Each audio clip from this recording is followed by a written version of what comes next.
Well, we make it interesting with had this happen to us a couple times. I'm complaining about free throws, missing the front ends of the one-on-one.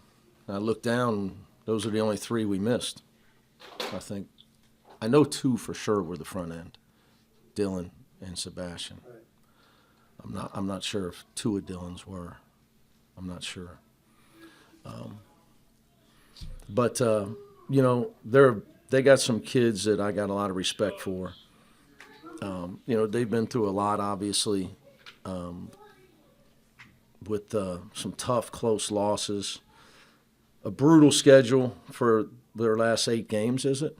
Just, I mean, crazy. You know, everybody's top 20. Everybody they play is top 25 in the Ken Palm. It's tough to do 8 times in a row. But Galloway and Goody are. You can just see those kids just got a lot of character, man. So I got a lot of respect for them. To, you know, and then obviously with the coaching situation, they continue to compete. I think I saw them on a close to the next 4 out or first 4 out or something like that. So a lot of respect for their kids that can continue to fight under the situations. And we just uncharacteristically turn the ball over Ben in the second half. We don't do that. So, but give them credit. They're at home. Their kids, like I said, they kept fighting. They caused it. We had 9 second-half turnovers. We don't turn the ball over 9 times in the game. I mean, we just don't. We turn the ball over 6 or less times usually here lately. So that almost got us. So we finally out-rebounded somebody. We needed to tonight because we didn't turn them over. But they don't, you know, they don't turn the ball over. It's not who they are. They keep it simple, and they're pretty strong with the ball. You obviously won the game. Is that kind of the bottom line takeaway for you, or how much are you going to hold on? Every game I'm the same, Ben. Yeah. Every game. I know some games, you know, because I'm honest, people think I'm miserable or upset. I do the same thing every game. We try to win, then we evaluate the film. What do we need to do to get better? Because for us, it's about the NCAA tournament. That's just the way it is. I told you that when I got the job. Yeah. People thought I was crazy, but we're 9-3 in the NCAA tournament since I got the job. So it's what you know. So that's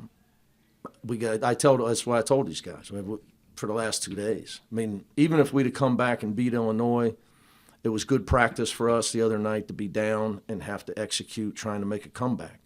You're in that situation in March. We did a great job of that. We didn't get the dub, but we did a great job. Tonight, we got to learn how to play with the lead.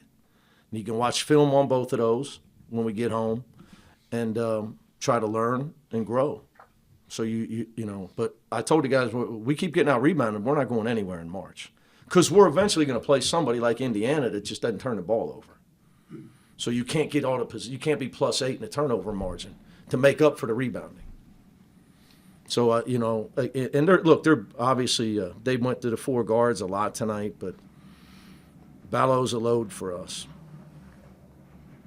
You went away from a dive for a while in the second half, and it seemed like they had some success inside. Any regrets on that front? Well, they went to Renault, who's quicker, so I was just matching with them. You know, I wanted to put him back in, but, you know, when you look down, Tyler Bilodeau's your leading scorer. And in the game, he's your leading scorer. You want to take him out?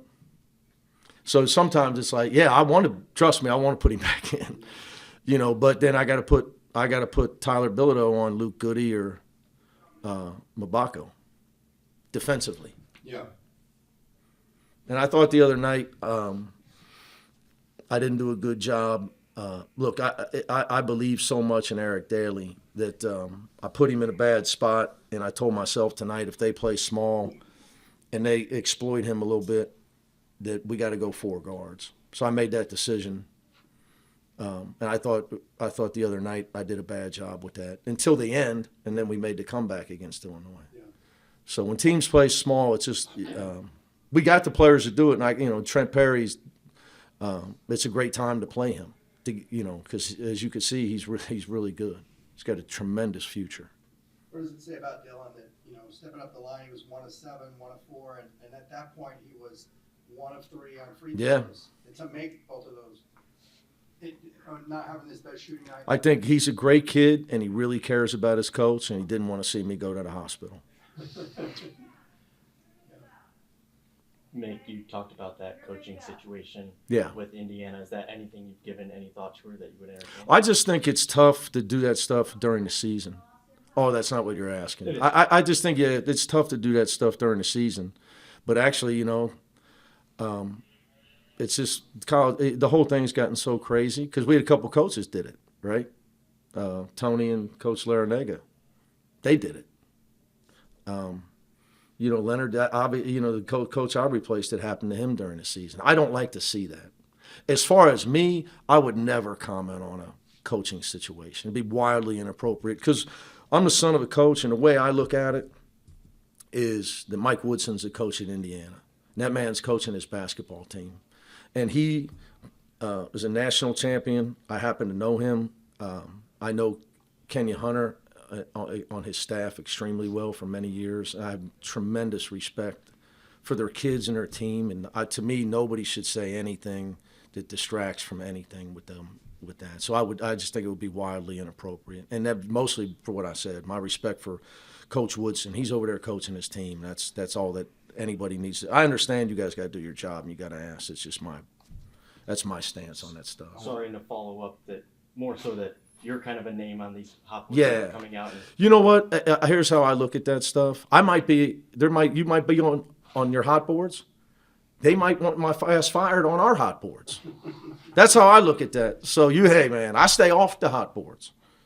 I want to ask it. They might, I'm just telling you, man. That's just the way it is. I want to ask it a little bit different. You can go from one board to the other real quick. Hiring fire, you know what I'm saying? You're a Midwest guy. Yeah. Familiar with this Indiana program. Kind of just what's your impression, not for you specifically, but just like kind of the appeal of Indiana in 2025, because they obviously do have. I think, look, there's obviously blue blood jobs. And there's, people write these articles now, like because we haven't won the title since '95. But, it's never going to change. Like the Yankees are always going to be the Yankees. UCLA basketball, Indiana basketball is always going to be, that's just the way it is. So that's, I don't think that, even though what's it been since Steve won it, I think with Coach Knight. So, but it's still, it's still the Hoosiers, man. Do you think that still carries weight, like the history part of it? Or? Here's what I would tell you about programs. Okay, I think your programs, it's changed because of new rules. I used to always say you got to have support commensurate with expectations. Okay, now I can't answer those questions. Only for UCLA. You got to have support commensurate with expectations. To be a great program, you got to have great tradition, and you got to have great fans. Okay, and in the backbone of support of all the guys in your tradition that played. Like for me, I got guys like Kareem and Mike Warren and Jamal Wilkes. Guys are just tremendous supportive guys at every game. That's important as well. Now you got to tack on the NIL and then whatever the new rule is, the revenue share. So you got to throw those two in, But I just think, it's back to the big time tradition, support, and your fan base, your former players, so you would know the answer to what's intact here. I know my mentality. It's just, I walk out here and I see Coach Knight just like I walk out in my job, I see Coach Wooden, man. I mean, that's just what I said to your guys, people at the scores table before the tip-off, I said, man, I don't know if Coach Knight might be rolling over in his grave looking at those uniforms. Those, Adidas must have talked him into that. When I was at Cincinnati, we were at Adidas. They had us wearing some crazy neon stuff one time, too. So that's what I was thinking about when I saw those uniforms. Did you get a chance to see the Sebastian Mack play where the No. technical, it was a big No. turning point for them? I didn't see it. You? I didn't see a replay, no. Yeah. Can you get you an explanation on that? Was it to the elbow or was it something more? They said he got fouled and then his arm went out. It's hard for me to comment. I don't expect to get calls on the road. And I don't expect to get any calls this year in our first year in this league. This was the first win outside the Pacific time zone. Is that significant? Nah. Because you're gonna. We should have you're beat gonna need Carolina. We had Carolina beat. I should have had Tyler out of there. We were up 10 in the foul, and he got his 4th foul, and we just went on a parade of missed free throws. It was ridiculous.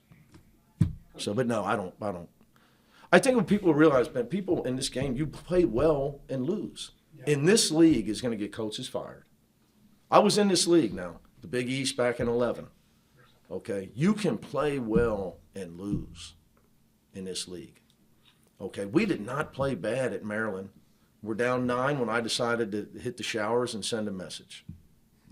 Okay, Ace Bailey's a 2nd or 3rd pick in the draft hits a fall-away contested 3 on us in the corner at Rutgers. They're at full strength against us. The rack's rocking.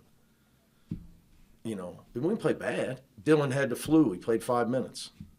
It's just so I think people get in their head. You just see results. So whether you win or lose, I think you got to improve. You got to evaluate your team, your individuals, because these kids want to get better.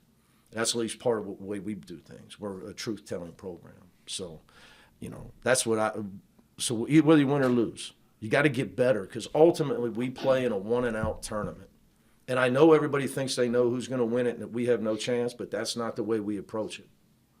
We will not approach it when that day comes. I can promise you that because we practice under 11 banners. So nobody else does that. So go ahead, sir. So, just what would you say to UCLA fans that might see you on these coaching lists for Indiana and be worried about you? I would say some people might be happy because some people probably are on boards wanting me fired. I mean, this is what you got to understand that stuff in this business, and I'm being dead serious. Your popularity rating when you're a coach, you have to check your ego. They booed John Calipari at Kentucky. Okay, you know what he did there? I said, well, he's the opposing coach. I mean, wow.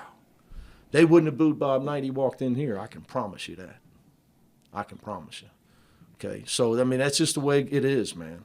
So I'm well aware that I might be on a board for a job, but my board, somebody might want me to lose my job. And I know I'm laughing, but I'm being serious, man. We get our ass beat Tuesday, I think we play. Go ahead, check our boards. Coach, you talked a lot about the season. I don't have to rehash all about the travel schedule. Yeah. Just deeper into that, not getting Yeah. the full travel, but the second game of these road trips, Yes. kind of how does that differ than the first? Is it kind of like, do you kind of adjust and are you kind of No. better for it, or is it harder? I'm much colder than I was when we landed. It's just 5 days of this. I'm just kidding. Coach Dana Altman and I, because Coach Musselman's new and Danny Sprinkle is new. So in our meetings, we asked, they were talking, what do you think on these road trips? We're in the Pac-12, we're used to 1 day in between. Yeah. So you got to leave the day before, you play, get to your next place, you play, you get back, you're losing. So we left on Monday morning. We're going to get back Saturday morning tonight at 2 a.m. Yeah. It's too much class. I want 1 day off in between. Now, some of my Big Ten coaching brethren said, "Oh, you got to have 2 days of game prep." To my answer, my main man, Coach Izzo, was, "You're the greatest 1 day prep guy in history. You've never lost an Elite Eight game." He's 8-0. What the hell does it matter if you get an extra day? You don't need an extra day's prep. And in fact, with your record, I wouldn't want one. And I said, trust me, guys, you're going to be, even though you're in LA and the weather's better, and they only do it 1 time and we do it 3. So I'll be vocal. I think we need to get these kids back home. Academics matter. And for us, it's 3 of these trips plus the Big Ten tournament. So for me, I'd like 1 day off in between. Even if you got to fly, from Maryland to Rutgers, it's a short flight. We did it. We would play, we would play Utah at night. Okay, slept. The next day flew to Colorado, had a walkthrough, played Colorado at noon, and won the game on CBS. So I think coaches sometimes, it's new for the Big Ten coaches in the Pac-12 in defense of them. We're used to 1 day. But again, you're just prepping for the NCAA tournament. So that would be my request on it. My favorite question. But I don't predict anybody will listen to anything I say. Okay, just so you know. I do not The only thing I have in common with Coach Izzo and his clout is we're both short. He and Matt will probably have the say on that. I like to ask about springboard after good performances. So Trent Perry. You do love the springboard. I do. It's his thing. You guys a good game. Is he going to spring forward? I hope so. Yeah. Does that give you more confidence in him, a performance like I've had confidence in him. It's just trying to find him the right time to get him the minutes. And I thought I should have done it more at Illinois. I blame, after I beat myself up after every loss. And I thought we should have played small. I put Eric in some tough situations playing against Illinois, and it was a chance to play him. Because if they decided they were going to play small tonight, it was a chance to play Trent and get him minutes. He's had a great attitude throughout being a McDonald's All-American and having choppy minutes. You can't possibly have a better attitude than him. My athletic directors and some of our donors watch our practice, but my close friend Ryan Wolf, who from Martinsville, he's a he knows the game, guys, and he said that kid got one shot in your practice. He got one shot. Never stopped talking, never stopped hustling, was always in the right spot. That kid's going to be a great player. He's a winner. You can really win with him. So, is everybody fully recovered? Adai was finally there. Yeah, him and Tyler were hurting bad, and it went from stomach virus to respiratory. Yeah, I got to gain some weight back. So, hoping Doug's got something edible here on the bus or the plane. All right, man. Thank you. Thanks, guys.